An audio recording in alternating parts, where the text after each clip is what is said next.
motion of charge particle in a uniform magnetic field. So uniform magnetic field is represented by parallel and equidistant magnetic field lines. जिस तरीके से electric field को हम electric field line से visualise करते हैं, उसी तरीके से मैग्नेटिक फील्ड को मैग्नेटिक फील्ड लाइन से विजुलाइज किया जाता है. और uniform magnetic field is represent by parallel and equidistance magnetic field lines. इससे रिप्रेजेंट करेंगे पैरेलल एंड इक्विडिस्टेंस. तो इस तरीके से देखिए,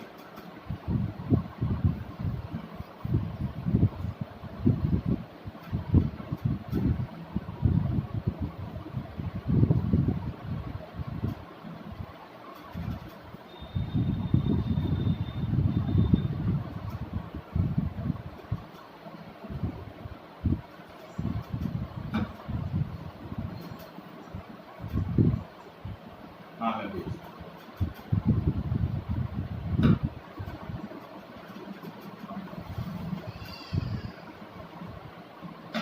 represented by parallel and equidistant magnetic field lines. इससे रिप्रेजेंट हो रहा है parallel and equidistance.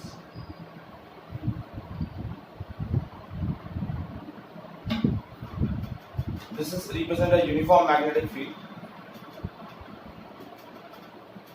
Now charge particle is moving in this uniform magnetic field. Now charge particle making its velocity vector making an angle theta with the magnetic field. जैसे एक charge particle हमने लिया and its velocity vector making an angle theta with the magnetic field.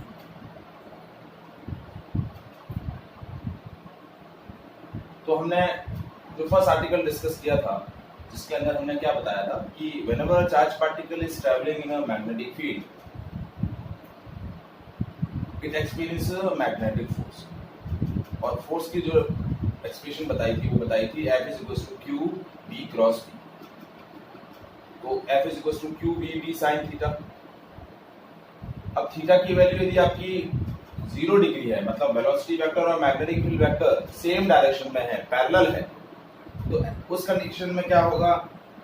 उस condition में charge particle कोई भी force experience नहीं करेगा, मैग्नेटिक फोर्स एक्सपीरियंस नहीं करेगा. जब भी मैग्नेटिक फील्ड वेक्टर और वेलोसिटी वेक्टर दोनों एक ही डायरेक्शन में होंगे तो फोर्स 0 एक्सपीरियंस होगा. और जब वेलोसिटी वेक्टर और मैग्नेटिक फील्ड वेक्टर 90 डिग्री पे होंगे तो फोर्स मैक्सिमम एक्सपीरियंस होगा, दैट इज क्यू वी. इसीलिए हमने क्या किया, वेलोसिटी जो है वो इंक्लाइन ली है. तो वेलोसिटी जो है वो मैग्नेटिक फील्ड के साथ क्या कर रही है, थीटा एंगल बना रही है. तो फोर्स जो एक्सपीरियंस होगा, फोर्स कितना होगा? तो magnetic force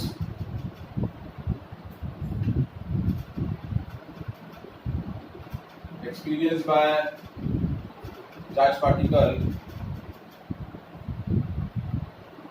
is given by F is equals to Q B cross B. अब देखिए इस वेलोसिटी के दो कंपोनेंट हैं. एक मैग्नेटिक फील्ड के डायरेक्शन में हो गया B cos थीटा और एक मैग्नेटिक फील्ड के परपेंडिकुलर डायरेक्शन में हो गया B sin.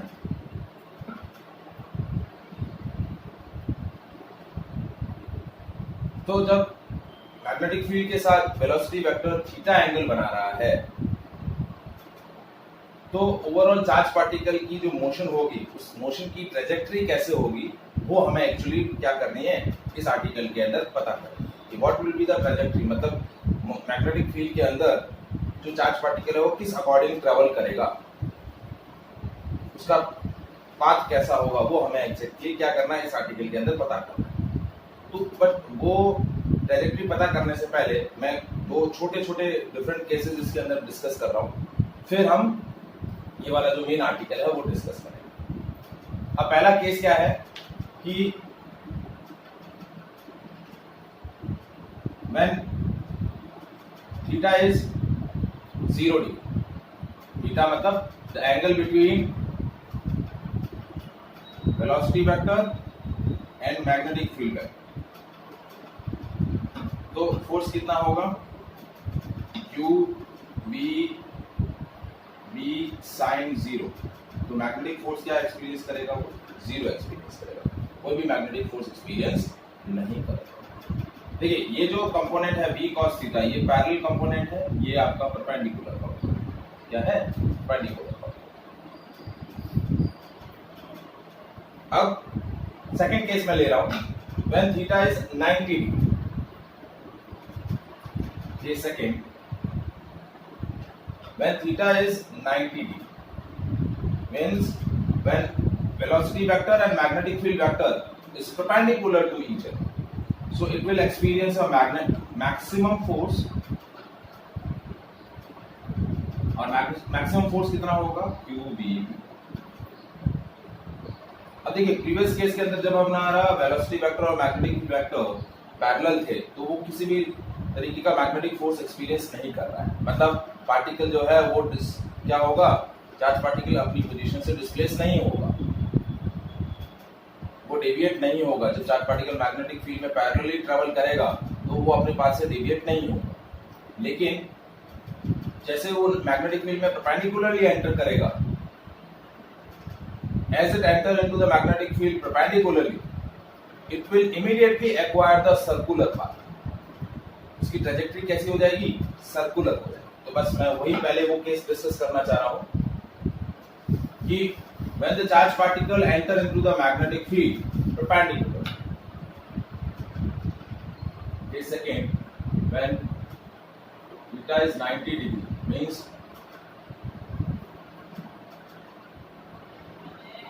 charge particle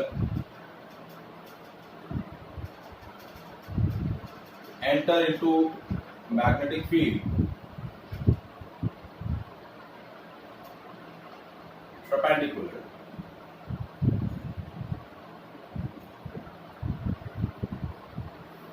जैसे हमने क्या किया है, मैग्नेटिक फील्ड सेटअप किया,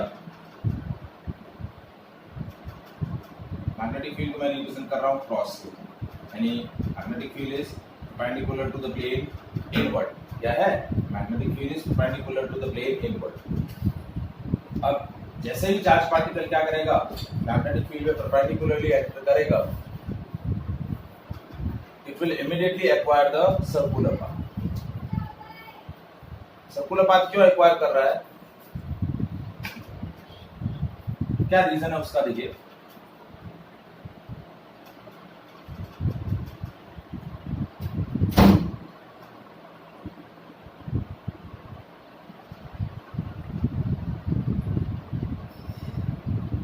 क्योंकि वेलोसिटी वेक्टर और magnetic field vector, velocity vector ये इस डायरेक्शन में है और मैग्नेटिक फोर्स इस डायरेक्शन। देखिए ये फोर्स की डायरेक्शन कैसे आई, मैं आपको फ्लेमिंग लेफ्ट हैंड रूल से ये डिस्कस करके बताता हूं। देखिए ये मैग्नेटिक फील्ड, वेलोसिटी वेक्टर कैसे है, आपका ये वेलोसिटी वेक्टर है ऊपर की डायरेक्शन, इस डायरेक्शन में है, ऊपर की डायरेक्शन में वेलोसिटी वेक्टर है, तो और मैग्नेटिक फील्ड अंदर की तरफ है, मतलब मैग्नेटिक फील्ड यदि आप perpendicular to the plane inward बोल रहे हैं, यानी velocity vector, magnetic field vector क्या हुआ, B K cap, sorry minus K cap, और वेलोसिटी वेक्टर मैं ले लूं जैसे ऊपर वाली डायरेक्शन में वाई एक्सिस है, तो ये क्या हो गया, बी जे कैप। तो या फोर्स का मैग्नीट्यूड कैलकुलेट करें, F is equal to Q B J cap B minus K cap, तो Q B B minus J cross K, तो जे क्रॉस के क्या होता है, minus I cap, minus Q B B I cap, तो ये हो गया minus Q B B I cap. अब माइनस अंदर ले लेंगे तो ये आ जाएगा माइनस आई, तो ये वाली डायरेक्शन जो है वो क्या है, माइनस। तो मैग्नेटिक फोर्स इस तरीके से क्या होगा, towards the centre of the circle, क्या होगा, towards the centre of the circle. तो as the charge particle is enter into the magnetic field perpendicularly, it will immediately acquire the circular path. तो उसकी ट्रैजेक्टरी कैसे होगी, circular हो जाएगी। और यही मेन मैकेनिज्म, देखिए हम जो मैंने कल डिस्कस किया था कि साइक्लोट्रॉन पढ़ना है कि नहीं, तो साइक्लोट्रॉन का जो मैकेनिज्म होता है, साइक्लोट्रॉन जो डिवाइस होती है, वो इसी प्रिंसिपल पे वर्क होती है कि it enter into the magnetic field perpendicularly as it enter into the charge particle enter into the magnetic field perpendicularly, it will acquire the circular path. अब मैग्नेटिक फोर्स अंदर की तरफ है, तो ये मैग्नेटिक फोर्स क्या करेगा, पार्टिकल को रिक्वायर्ड सेंट्रीपिटल फोर्स प्रोवाइड करेगा। जैसे आपने यूनिफॉर्म सर्कुलर मोशन पढ़ा है, तो उसके अंदर क्या हम देखते हैं कि जब भी कोई चार्ज पार्टिकल जैसे नॉर्मली कोई भी मटेरियल पार्टिकल सर्कुलर पाथ में रिवॉल्व करता है, तो उसको क्या चाहिए होता है, सेंट्रीपिटल फोर्स चाहिए होता है। और सेंट्रीपिटल फोर्स का मैग्नीट्यूड क्या होता है, mv²/r। ये रेडियस r ले लूं और ये वेलोसिटी v है, तो सेंट्रीपिटल फोर्स mv²/r। और वो सेंट्रीपिटल फोर्स इस केस में कहां से आएगा, magnetic force. Magnetic force provide the required centripetal force. Magnetic force क्या करेगा, रिक्वायर्ड सेंट्रीपिटल फोर्स प्रोवाइड करेगा। तो अब इस आर्टिकल के अंदर मुझे क्या करना है, ये जो ट्रैजेक्टरी है सर्कुलर पाथ की, इसकी रेडियस कितनी है, टाइम पीरियड ऑफ रिवॉल्यूशन कितना है और फ्रीक्वेंसी कितनी है, ये इन तीनों के एक्सप्रेशन मुझे क्या करना है, फाइंड आउट करना है। तो कैसे फाइंड आउट कर रहा हूं, देखिए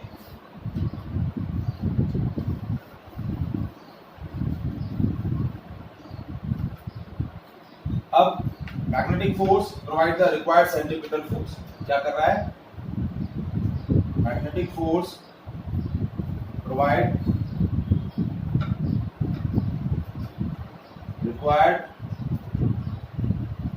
सेंट्रीपिटल फोर्स, यानी mv²/r is equal to qvb।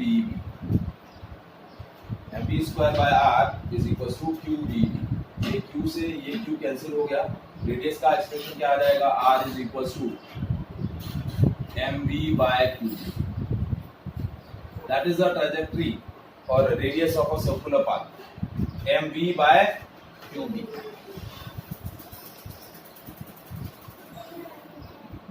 आया समझ में,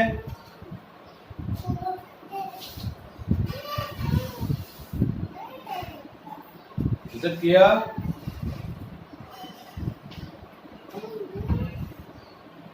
वंदन, ठीक है। अब हमें नेक्स्ट पॉइंट क्या कैलकुलेट करना है, टाइम पीरियड ऑफ रिवॉल्यूशन।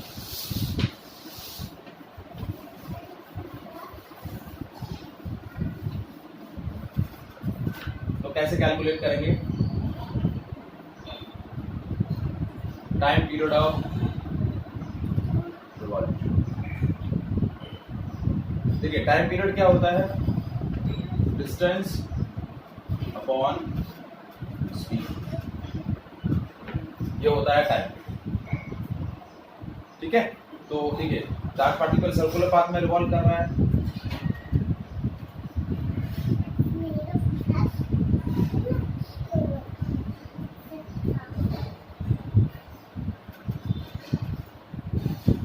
ये इसकी रेडियस, ये वेलोसिटी v।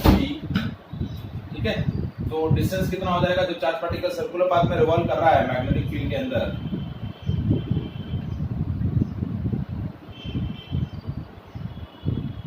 ये मैग्नेटिक फोर्स है, तो डिस्टेंस हो जाएगा 2πr और स्पीड हो जाएगी v। अब रेडियस का एक्सप्रेशन अभी हमने कैलकुलेट किया, रेडियस का एक्सप्रेशन क्या था, r is equal two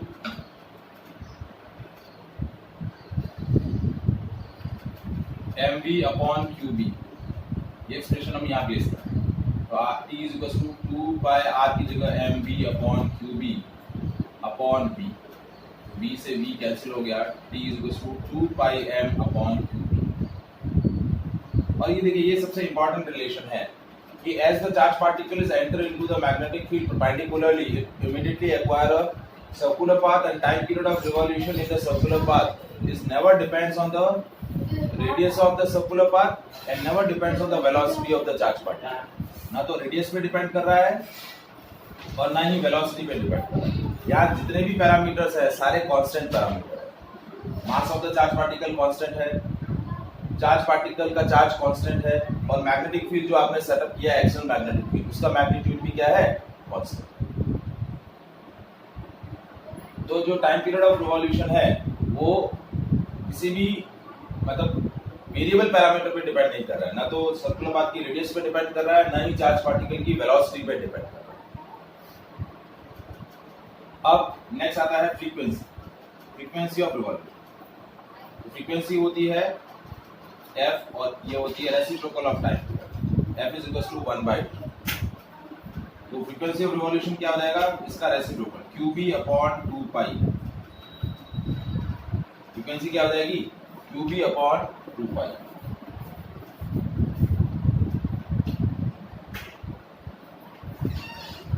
is it clear?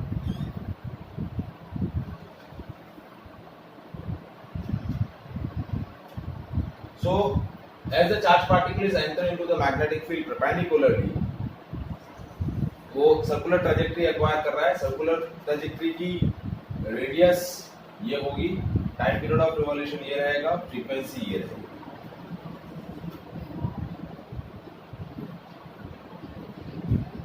Is there any doubt? ये तीनों एक्सप्रेशन में कोई डाउट?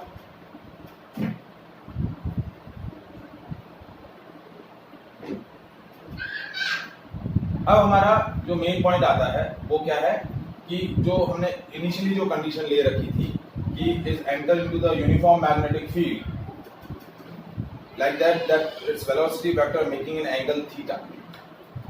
अब जब थीटा एंगल फॉर्म कर रहा है तो क्या हो रहा है, देखिए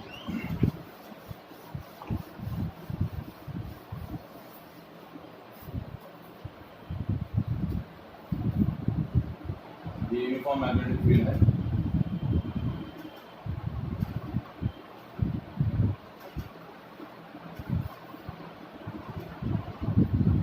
और इस तरीके से जैसा मैंने डिस्कस किया कि ये वेलोसिटी वेक्टर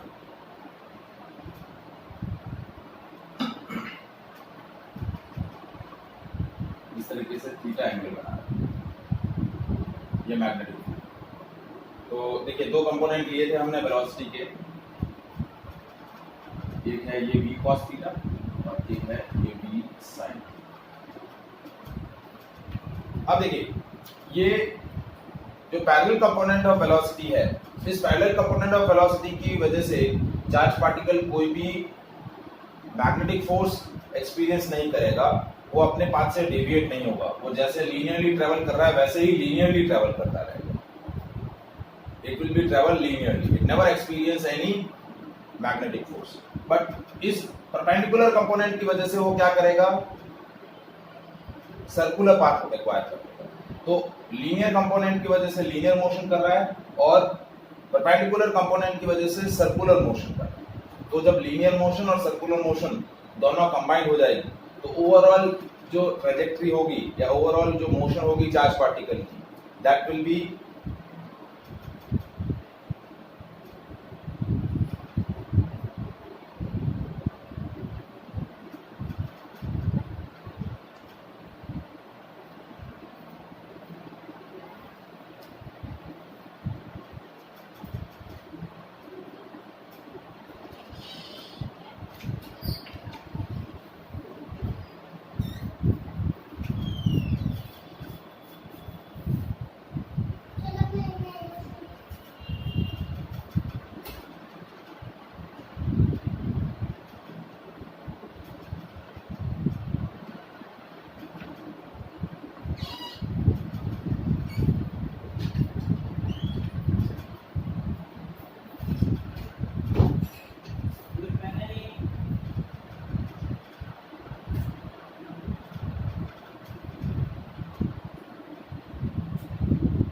देखिए ओवरऑल ट्रैजेक्टरी कैसी हो जाएगी, इस लीनियर कंपोनेंट की वजह से वो हॉरिजॉन्टली ट्रैवल कर रहा है और इस वर्टिकल कंपोनेंट ऑफ वेलोसिटी की वजह से वो कैसे ट्रैवल कर रहा है, सर्कुलर ट्रैवल कर रहा है। तो ओवरऑल ट्रैजेक्टरी कैसी हो जाएगी, हेलिक्स।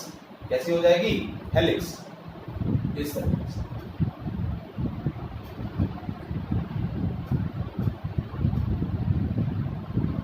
इस तरीके से वो हेलिकली क्या करेगा, मैग्नेटिक फील्ड में ट्रैवल करेगा। लीनियर प्लस सर्कुलर की वजह से उसकी ट्रैजेक्टरी कैसी हो जाएगी, हेलिकल ट्रैजेक्टरी हो जाएगी। It will be travel in a helical path.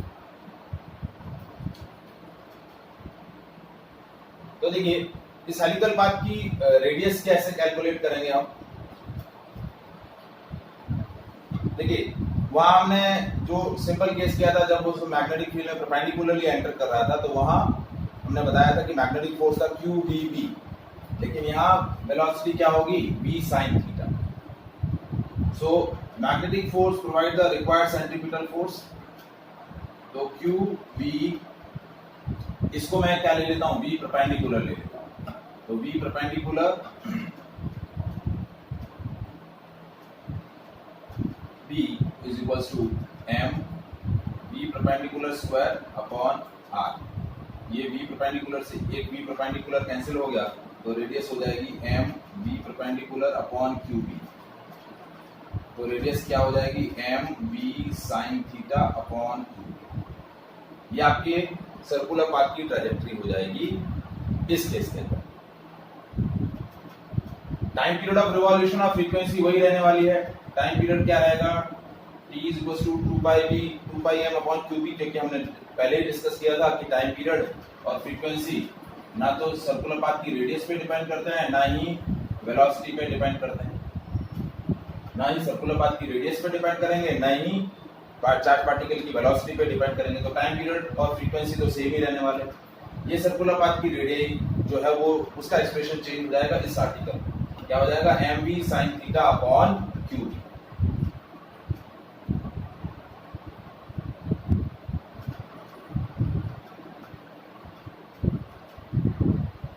समझ में आया ये पॉइंट?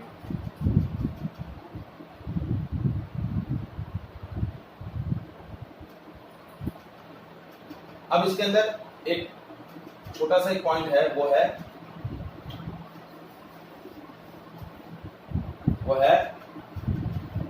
पिच।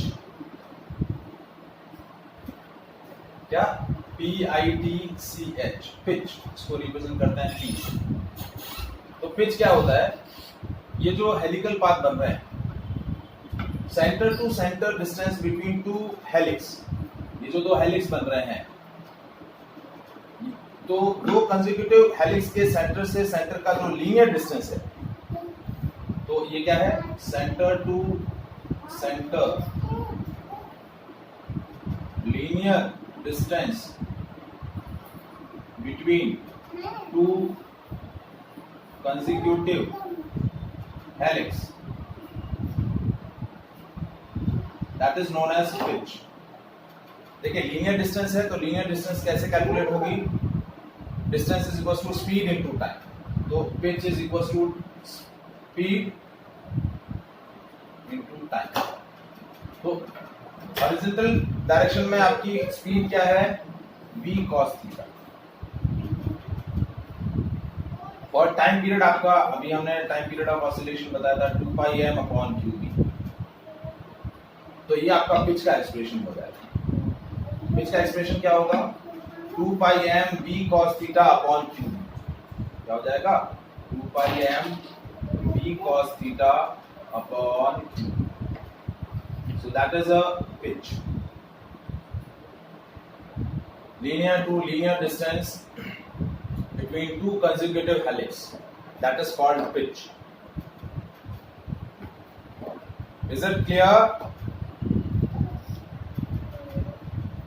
तो इस आर्टिकल के अंदर हमने मेन 3 केसेस डिस्कस किए। पहला केस वापस से मैं रिवाइज कर रहा हूँ स्पीडली थोड़ा सा, कि as the charge particle enter into the magnetic field parallelly, its velocity vector making a zero angle with the magnetic field, it never experiences a magnetic force, it doesn't deviate from its path, वो linearly जिस direction में आ रहा था उसी direction में travel करेगा। Second case, as it enter into the magnetic field perpendicularly, it will immediately acquire the circular path,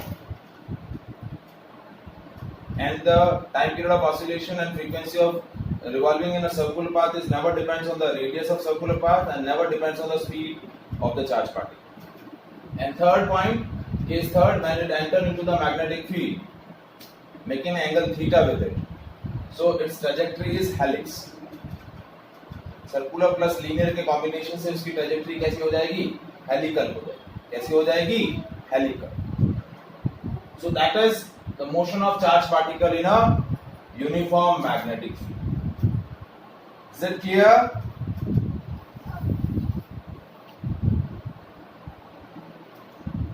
आया ये आर्टिकल समझ में आया?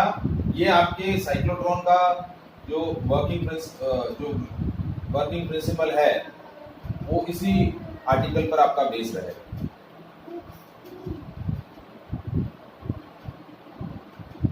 Any doubt? चलिए, so that is all about the today's session. Thank you.